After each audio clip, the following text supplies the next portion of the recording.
আসসালামু আলাইকুম দর্শক, নগর জনপদের খবরে আমন্ত্রণ জানাচ্ছি আমি মৃত্তিকা মুস্তাফা। এখনকার সংবাদ আয়োজন একই সঙ্গে চ্যানেল আর ইউটিউব চ্যানেলে এবং চ্যানেল আর ওটিটি প্ল্যাটফর্ম আই স্ক্রিনে লাইভ স্ট্রিম হচ্ছে। যাচ্ছে বিস্তারিত সংবাদে। নোয়াখালী ও লক্ষ্মীপুরে বন্যা পরিস্থিতি অপরিবর্তিত রয়েছে। জেলার 1000-এর বেশি আশ্রয় কেন্দ্রে রয়েছেন প্রায় 2,16,000 মানুষ। হাতিয়া ও মেঘনার বিভিন্ন চর ও দুর্গম গ্রামাঞ্চলে ত্রাণ পৌঁছেনি। পানিবাহিত রোগে আক্রান্ত হয়ে প্রায় 2 শতাধিক এবং সাপের কামড়ে আক্রান্ত হয়ে 71 জন সদর হাসপাতালে ভর্তি আছেন। জান্নাতুল বাকিয়া কেকার রিপোর্ট। 20 আগস্ট উজানের ঢল আর ভারী বৃষ্টির পানিতে তলিয়ে থাকা ফেনীর বিস্তীর্ণ অঞ্চলের ভয়াবহ ক্ষত বেরিয়ে আসছে। 7 দিন পর বিধ্বস্ত সড়ক মারিয়ে নিজ নিজ বাড়িঘরে ফিরে নিরাশ অনেকেই। নিরুপায় মানুষজন ছুটছেন স্বজনদের বাড়ি। ওখানে এখনো পানি, ঘর থেকে নামছে, ঘরে কাদা বেশি, এই জন্য এখনো বাড়িতে যাইতে পারি নাই। আজকে ঘরের মধ্যে এতটুকু খাত পড়ছে, তাদের মানে ধান চাল যা আছে সব বন্যার পানিতে নিয়ে গেছে। নৌবাহিনীর নো কন্টিনজেন্ট কয়েক হাজার মানুষকে উদ্ধার করে বিভিন্ন আশ্রয় কেন্দ্রে পৌঁছে দিয়েছে। শুকনো খাবার সরবরাহের পাশাপাশি রান্না করা খাবার, পানি বিশুদ্ধকরণ ট্যাবলেট, ওষুধ এবং খাবার স্যালাইন সহ ত্রাণ সামগ্রী বিতরণ করা হচ্ছে। জরুরি চিকিৎসা সেবায় কাজ করছে নৌ মেডিকেল টিম। আমাদের ত্রাণ তৎপরতা অব্যাহত রাখা প্রয়োজন এবং আপামর জনসাধারণ আমাদের সাথে যোগ দিয়েছেন। আমরা সবাই মিলে দেশের সবাই একতাবদ্ধ হয়ে আমরা আমাদের বন্যা দুর্গতদের পাশে দাঁড়িয়েছি। এটা বাংলাদেশের জন্য আমি বলবো যে একটি উজ্জ্বল দৃষ্টান্ত দেশ সেবার, দেশপ্রেমের। নোয়াখালীর বন্যা দুর্গত এলাকায় বিশুদ্ধ খাবার পানি, পানি বিশুদ্ধকরণ ট্যাবলেট ও ওষুধের তীব্র সংকট। জেলার 1169 আশ্রয় কেন্দ্রে প্রায় 2,16,000 মানুষ আশ্রয় নিয়েছেন। পানিবাহিত রোগে আক্রান্ত 189 জন ও সাপের কামড়ে 71 জন সদর হাসপাতালে ভর্তি। লক্ষ্মীপুরে বন্যা পরিস্থিতির আরও অবনতি হয়েছে। 90% লোকালয় বন্যার পানিতে নিমজ্জিত।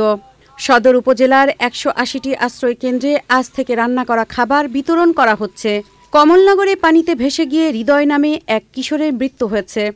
সদর উপজেলার লাহারকান্দি আশ্রয় কেন্দ্রে নিউমোনিয়ায় আক্রান্ত হয়ে আব্দুল মালিক নামে এক ব্যক্তি মারা গেছেন। পানি বৃদ্ধি ও টানা বৃষ্টিপাতের কারণে দেশের অন্যতম সেচ প্রকল্প চাঁদপুরের মতলব উত্তর উপজেলার মেঘনা ধনাগোবা বাঁধের বহু অংশে ফাটল ও বিভিন্ন স্থান ধসে পড়েছে। বিভিন্ন জায়গায় আমি দেখি তারা এই কাজ করতেছে, কিভাবে বাঁধ রক্ষা করা যায়।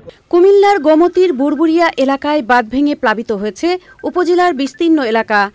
আটকা পড়েছে বুড়িচং উপজেলার প্রায় 2 লাখ মানুষ। আকস্মিক বন্যায় আশ্রয় কেন্দ্রে যেতে পারেনি অনেক মানুষ। জান্নাতুল বাকিয়া কেকা, চ্যানেল আই। এবারে প্রতিনিধিদের পাঠানো তথ্য ভিডিওচিত্র নিয়ে সাদিয়া ওমরের রিপোর্ট। বরিশালের বাকেরগঞ্জ উপজেলা জামায়াত ইসলামীর উদ্যোগে বৈষম্য বিরোধী ছাত্র আন্দোলনে শহীদ পরিবারের স্বজনদের মাঝে আর্থিক অনুদান বিতরণ করেছেন বাংলাদেশ জামায়াতে ইসলামী সেক্রেটারি জেনারেল অধ্যাপক মিয়া গোলাম পারওয়ার। দেশের বিভিন্ন জেলায় বানভাসী মানুষের ত্রাণ সহায়তা সংগ্রহ করেছে ঝিনাইদহ জেলা বিএনপি। গাজীপুরে স্টাইল ক্রাফট লিমিটেড ও ইয়াং ওয়ান্স বিডি লিমিটেড কারখানায় বহিরাগত ও বিশৃঙ্খলাকারীদের কারখানা বন্ধের চেষ্টার অভিযোগ এনে এর প্রতিবাদে মানববন্ধন করেছে শ্রমিক ও কর্মচারীরা। নরসিংদীর শিবপুরে পৌর বিএনপি সভাপতি মাহমুদুল হাসান বাবুল ও সাধারণ সম্পাদক জাকির হোসেন সরকারের বাড়ি ও ব্যবসা প্রতিষ্ঠান হামলা ভাঙচুরের প্রতিবাদে বিক্ষোভ ও প্রতিবাদ সমাবেশ করেছে পৌর বিএনপি ও সহযোগী সংগঠনের নেতারা। আওয়ামী লীগ সরকারের রাজনৈতিক প্রতিহিংসার শিকার মিথ্যা বানোয়াট মামলায় গ্রেফতারকৃত সকল নেতাকর্মীদের অবিলম্বে নিঃশব্দে মুক্তি এবং অবিলম্বে মামলার প্রত্যাহারের দাবিতে বিক্ষোভ সমাবেশ করেছে ভেড়ামারা উপজেলা ও পৌর স্বেচ্ছাসেবক দল এবং বিএনপির নেতাকর্মীরা। বৈষম্য বিরোধী ছাত্র জনতার আন্দোলনের আহত ও নিহত পরিবারকে দিয়ে মামলার মাধ্যমে নিরপরাধ ব্যক্তিদের হয়রানি বন্ধের বিচারকদের সাথে আলোচনা করেছে রংপুরের বৈষম্য বিরোধী ছাত্র আন্দোলন।